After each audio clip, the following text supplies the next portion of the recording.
Last class में question number 3 तक अपन complete कर लिए थे। ठीक है, क्वेश्चन नंबर 4 से आज स्टार्ट करते हैं। क्वेश्चन नंबर 4 पे अपने को क्या दिया हुआ इधर, at what rate percent per annum a sum of money becomes 11/10 times in 4 years। ठीक है, तो ऐसा जो सवाल होता है उस पर आप एक काम करो। मान लो कि इनिशियली आपका जो प्रिंसिपल है वो 100 रुपये है। प्रिंसिपल कितना है? 100 rupees. Let P is equal to 100 rupees. ठीक है, 4 साल के बाद में आपका जो पैसा है वो कितना बन चुका है? 11/10 टाइम्स। ठीक है, तो amount after 4 years is 11 times of 100। इसको कट कर दो तो अमाउंट आपका कितना बन गया? 110। ठीक है, तो प्रिंसिपल 100 था, अमाउंट अब आपका 110 बन गया, तो आप इंटरेस्ट बता सकते हैं इंटरेस्ट आपका कितना हुआ? 110 माइनस 100, दैट इज ₹10। क्लियर ये चीज? अब आपको क्या निकालना है, कितने रेट परसेंट में इंटरेस्ट 10 रुपया बना। तो I is equal to P into R into N divided by 100 अपन यूज कर सकते हैं। तो आई का वैल्यू अपने पास कितना है? 10 रुपया। प्रिंसिपल कितना दिया हुआ? 100 रुपया। रेट निकालना है, नंबर ऑफ ईयर्स है 4, डिवाइडेड बाई 100। तो ये खत्म। तो आर का वैल्यू कितना आ जाएगा? 10/4। 10/4 का मतलब 2.5% per annum. So this will be your required value. बोलो कोई इशू इसके अंदर? क्लियर है सबका? सेकेंड नंबर क्वेश्चन पे क्या बोलते हैं, sum of money double itself in 12 years। Same type का क्वेश्चन है। तो यहाँ पे अपन क्या मानेंगे, प्रिंसिपल अपने पास क्या हो गया? प्रिंसिपल ले लो 100 रुपया। ठीक है, तो डबल होने का मतलब क्या हो गया, अमाउंट कितना बन जाएगा? 200। क्लियर? रेट ऑफ इंटरेस्ट आपको निकालना है, नंबर ऑफ ईयर्स दिया हुआ 12 साल, 12 years में 200 रुपया बना। ठीक है, तो जो इंटरेस्ट होगा कितना होगा? 200 माइनस 100, दैट इज ₹100। तो बस अब इसका यूज करके निकाल लो, PRN/100। तो आई का वैल्यू 100 रुपया, प्रिंसिपल का वैल्यू 100 रुपया, रेट निकालना है ये 12 डिवाइडेड बाय 100। ये खत्म। तो आर का वैल्यू हो गया 100 डिवाइडेड बाय 12। तो कितना हो जाएगा? 4 से कट करेगा तो 25।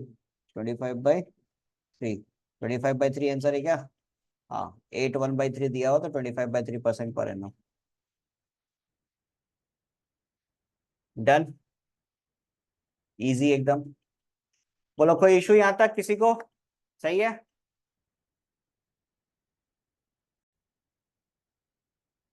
Next, question number 5। In what time will ₹450 amount to ₹459 at 4% per annum. तो आपको गिवन कंडीशंस क्या क्या दिया हुआ है? आपको दिया हुआ प्रिंसिपल आपका 450 रुपया। सवाल तो ये पूछ रहा है ना, in what time will ₹450 amount to ₹450, मतलब 450 रुपया बैंक में डाला था, अब कितना बन गया? 459 बन गया। ठीक है, तो अमाउंट आपके लिए कितना हो गया? ₹459। अब पूछ रहे कितने समय में बना है। रेट ऑफ इंटरेस्ट दिया हुआ 4%। एन का वैल्यू आपको फाइंड आउट करना है। तो यहाँ से आप इंटरेस्ट निकाल लो, अमाउंट में से प्रिंसिपल माइनस कर दो, 459 माइनस 450, दैट इज ₹9। ठीक है, तो I is equal to,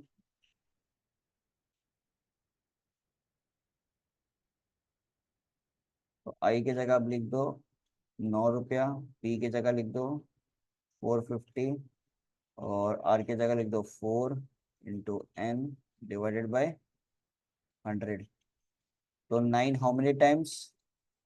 5 times. ठीक है, 50 2 टाइम्स 2, तो n का वैल्यू हो गया 1/2 ईयर। ठीक है, तो 1/2 ईयर को आप ऐसे लिख सकते हो 6 मंथ। आंसर चेक करो, ईयर में दिया हुआ ना मंथ में दिया हुआ? दोनों ही करेक्ट है वैसे, मंथ में दिया हुआ। ठीक है, क्लियर, इजी एकदम।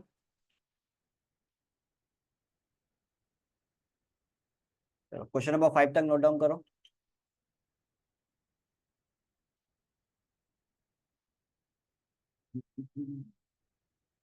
डन हो गया। ऑनलाइन वाला हो गया क्वेश्चन नंबर 5 तक।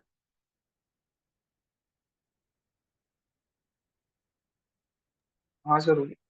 ओके, नेक्स्ट क्वेश्चन नंबर 6 देखते हैं। क्वेश्चन नंबर 6 पे आपको दिया हुआ है a certain sum of money amount to rupees 1260 in 2 years and to rupees 1350 in 5 years, find the sum and rate of interest। अब यहाँ पे ये जो सवाल अपने को दिया हुआ है, इस जगह पे आपको क्या नहीं दे के रखा है, वो है प्रिंसिपल और दूसरा है रेट ऑफ इंटरेस्ट। सवाल तो ये बोल रहा है certain sum of money amount to rupees 1260 2 साल में बन जाता है और 1350 5 years में बन जाता है। ठीक है, तो मान लो let P be the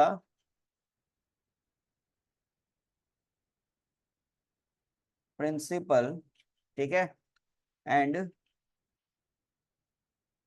R be the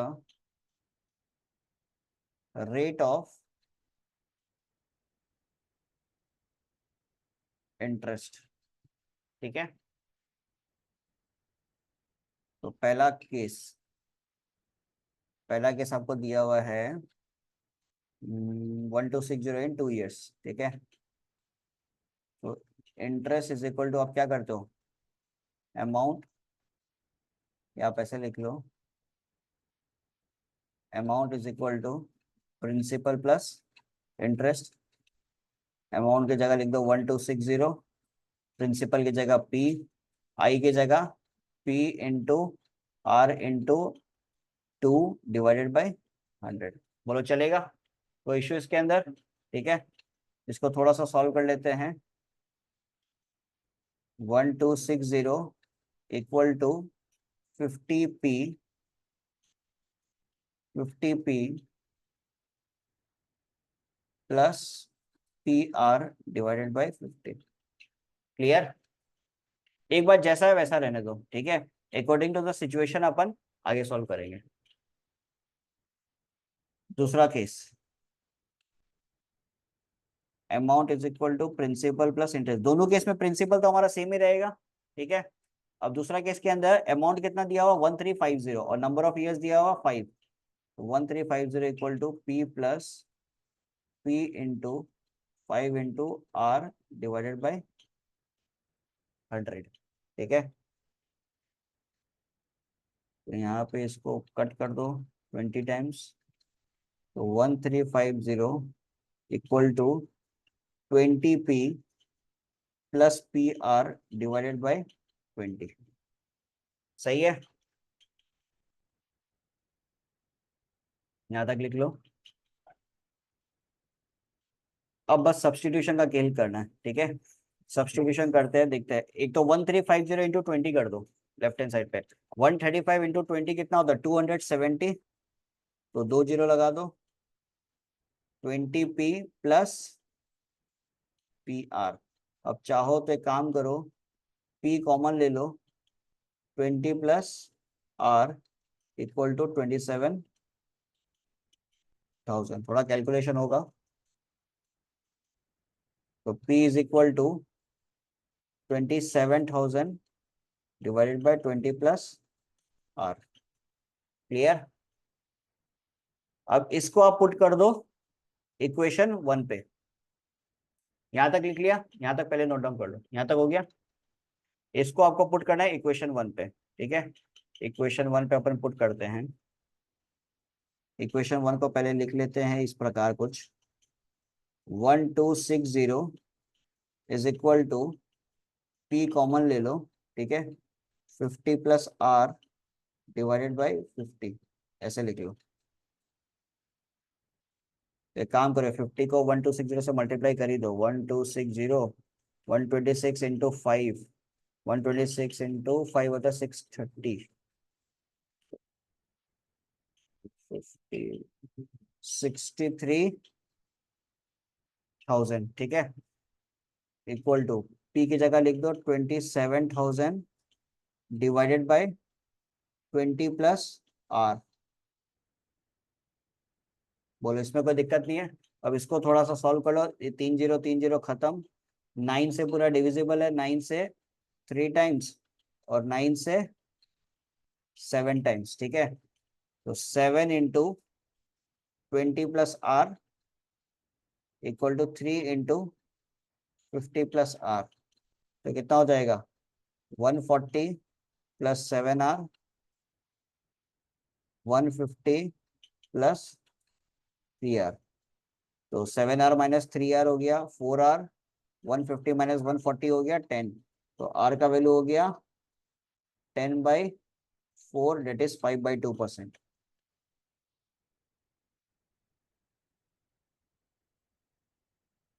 check कर लो एक बार, यहाँ तक कोई इशू, एक बार चेक कर लेते, 5/2 दिया होगा क्या? यस।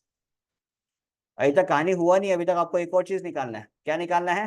प्रिंसिपल, ठीक है। एक बार यहाँ तक चेक कर लो, सब कुछ सही है।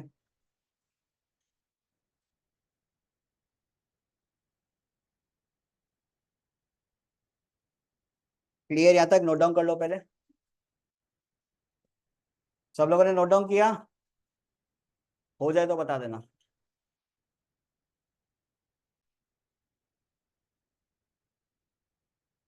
चलो, आर का वैल्यू अपने पास आ गया 5/2%, ठीक है। अब अपन निकालते हैं, अपने को चाहिए था प्रिंसिपल। प्रिंसिपल निकालते हैं, कोई भी इक्वेशन पकड़ लो। इक्वेशन 1 ही ले लो, चलो कोई दिक्कत नहीं है।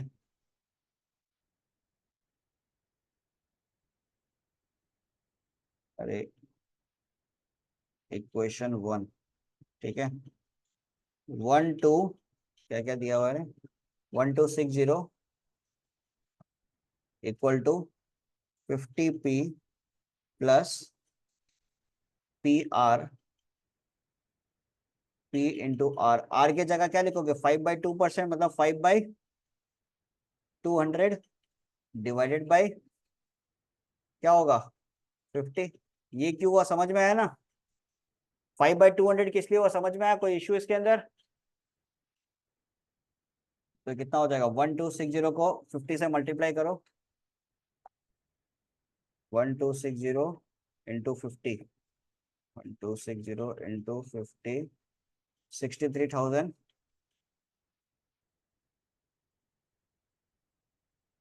= 50p प्लस, इसको कट कर दो 1/40,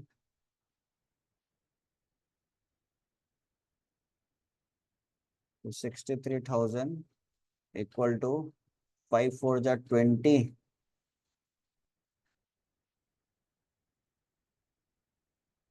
तो कितना हो जाएगा 63,000 =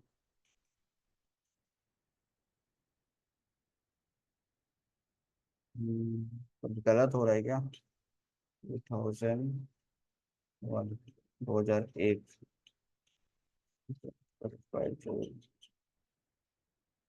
63,000 डिवाइडेड बाई × 40। आंसर कितना दिया हुआ है? वो चेक करो आंसर कितना दिया हुआ है। पर वो इसमें ही गलती हो गया, ये परसेंटेज में भी 2 से यहाँ बिठा दिया ना, ये तो ऑलरेडी वो करके आया है ना, तब तरीका कैलकुलेट होके आया है ये।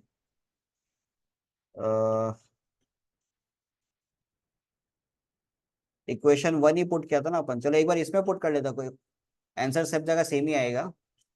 P = 27,000 डिवाइडेड बाई 20 + R, ठीक है।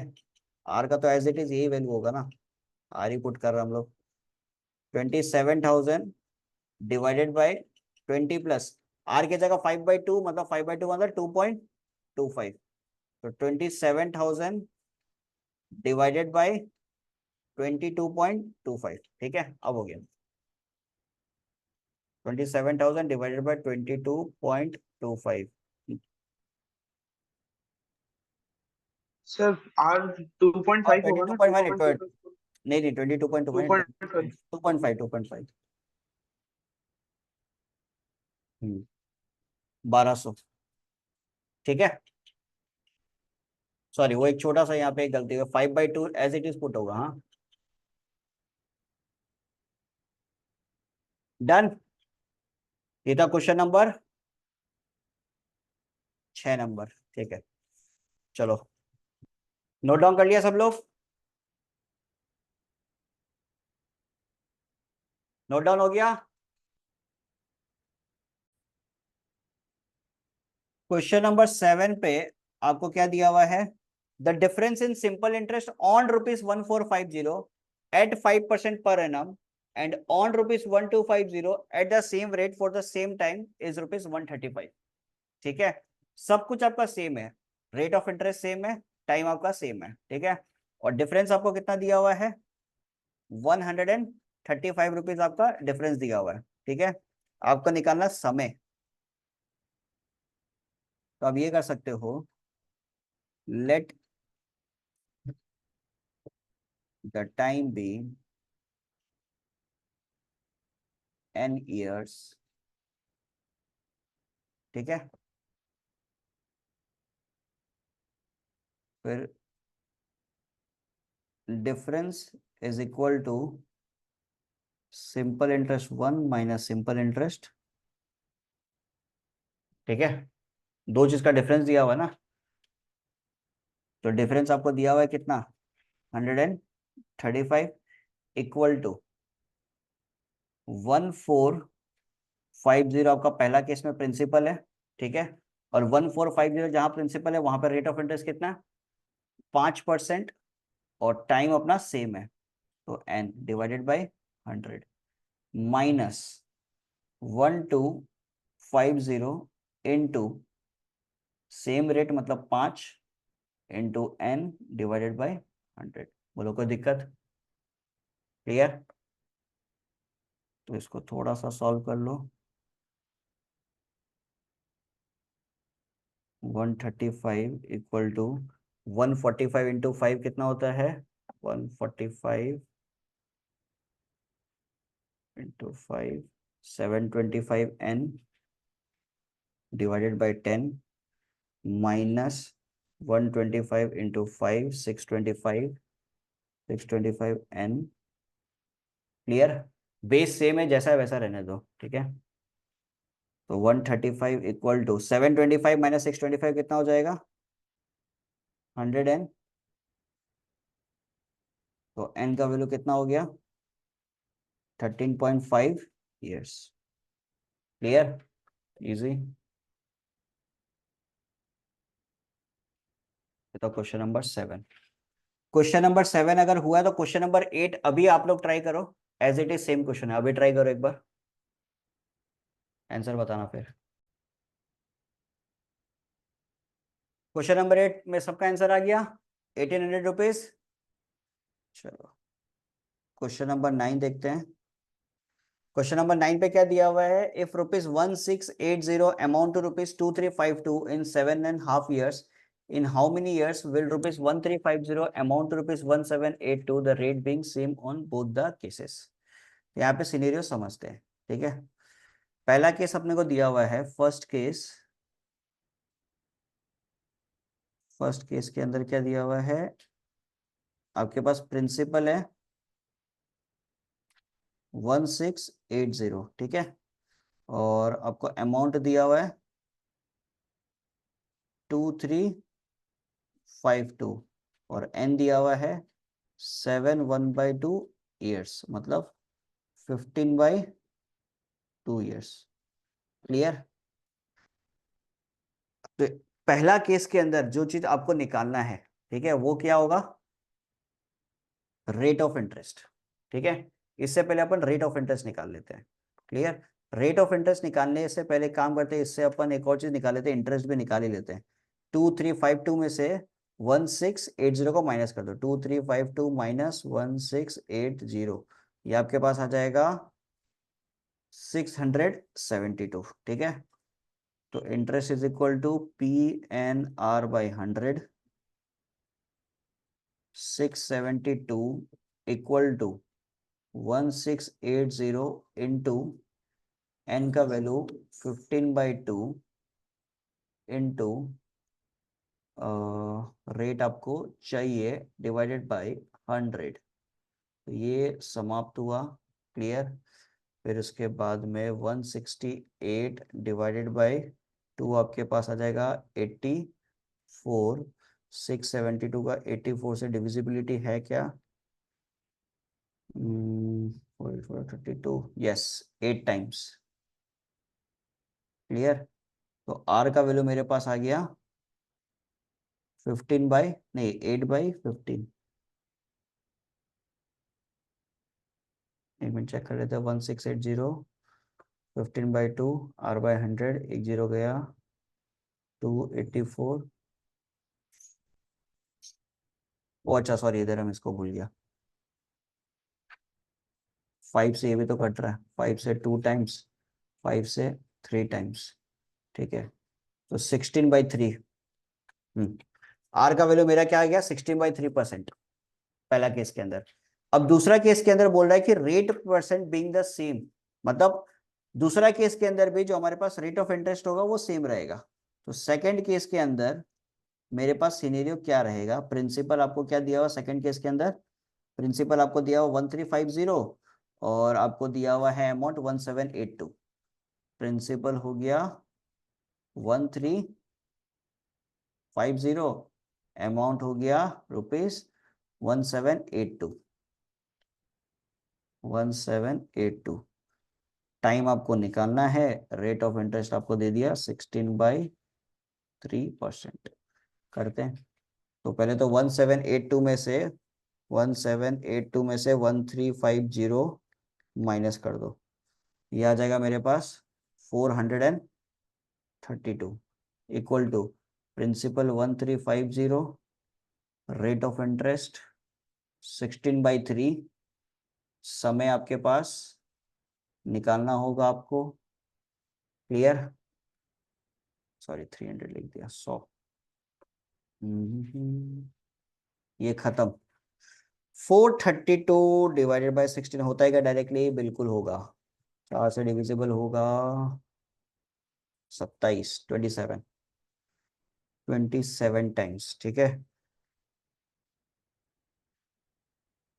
इधर भी डिविजिबिलिटी होगा, ये हो जाएगा आपका 5, फिर 5 2 टाइम्स, तो n का वैल्यू आ गया आपके पास 6 ईयर्स।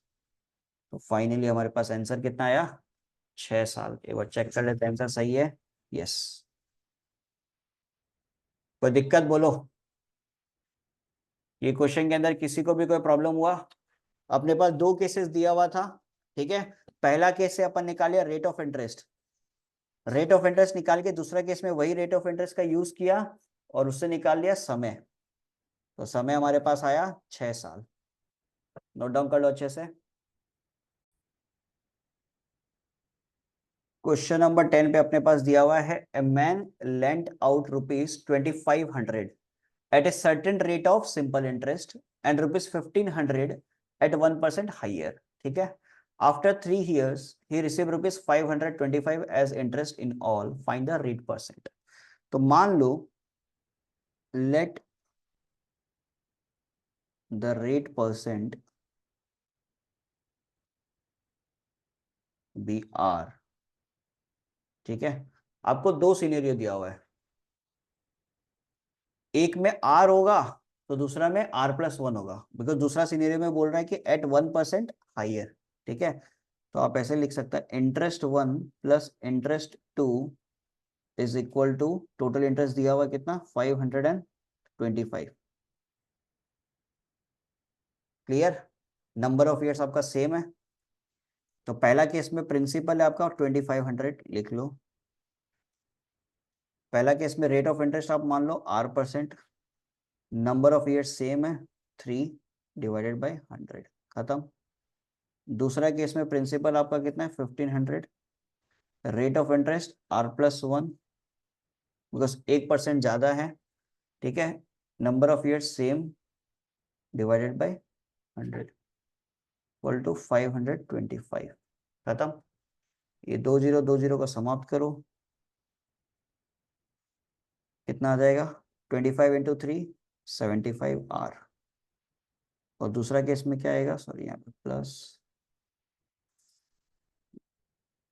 दूसरा केस में क्या आएगा, 15 3 जा 45, 45R प्लस 15 3 जा 45। बोलो ये लिखने में कोई दिक्कत नहीं है ना किसी को, ये समझ में आया ना। बिकॉज आपका जो 15 है वो R+1 × 3 हो रहा है। तो पहले क्या किया, 15 × 3 45, फिर R से प्लस कर दी, R से मल्टीप्लाई कर दिया, फिर 15 × 3 45, 1 के साथ मल्टीप्लाई कर दिया। ठीक है, कोई इशू इसके अंदर, यहां तक क्लियर है सबका, बोलो। तो 75 + 45 कितना हो जाएगा, 70 + 40 110, so it will become 120R। और 525 - 45 ये हो जाएगा आपका 480। तो 0 0 खत्म, R = 48/12 होता है 4%। ये आंसर है। ठीक है, तो R अगर 4% है तो दूसरा केस में क्या होगा, R+1 5%।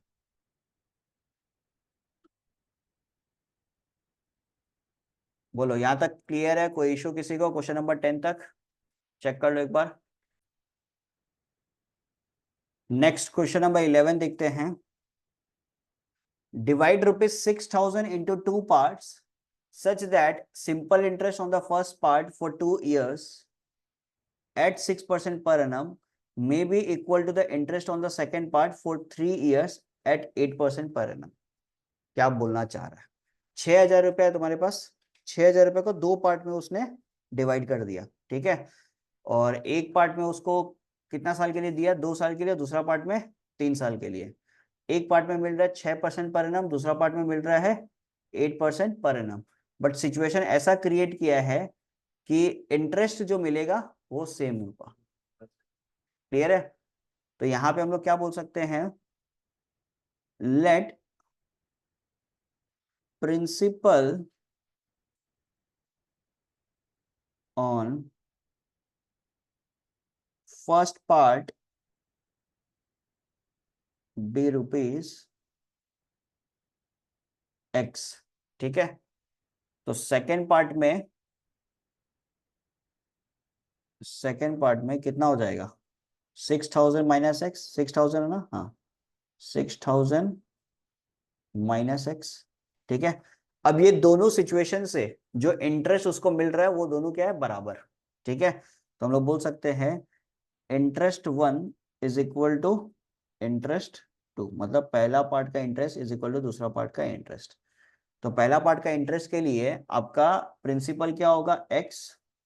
ठीक है, रेट ऑफ इंटरेस्ट कितना दिया हुआ है पहला पार्ट के लिए, 6%। और आपको नंबर ऑफ ईयर्स कितना दिया हुआ पहला पार्ट के लिए, 2 / 100। दूसरा पार्ट में प्रिंसिपल हो जाएगा 6,000 - X। ठीक है, इनटू नंबर ऑफ ईयर्स कितना दिया हुआ है, 3, और रेट ऑफ इंटरेस्ट 8 / 100। बोलो इसमें कोई इशू किसी को, क्लियर है। तो ये पूरा समाप्त, 6 × 2 12x, फिर 8 3 × 24, 24 × 6,000, इसको कैलकुलेट मत करो, जैसा है वैसा ही रखो, -8 3 × 24x, 8 3 × 24x। तो 24x + 12x कितना हो जाएगा, 36x = 24 × 6,000। तो x = 24 × 6,000 / 36। तो 12 से 2 टाइम्स, 12 से 3 टाइम्स, 3 से, तो x का वैल्यू मेरे पास कितना आ गया, 4,000 रुपीज। तो फर्स्ट पार्ट हमारे पास आ रहा है 4,000 रुपीज। तो सेकेंड पार्ट कितना हो जाएगा, 6,000 - X था, तो 6,000 - 4,000 ये हो जाएगा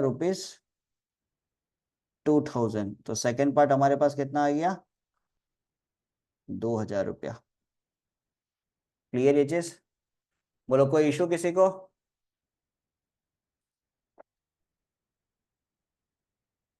का क्वेश्चन नहीं हुआ, कोई ऐसा है जो क्वेश्चन नंबर 12 अपन कर लिया था ना? नहीं, क्वेश्चन नंबर 12 ही दिया था करने आपको, 11 किया था। ओके, क्वेश्चन नंबर 12 में कोई दिक्कत किसी को? हो गया सबका?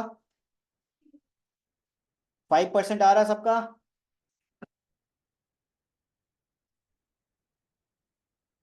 हाँ या ना? बोलो बोलो, नहीं होने से बताओ।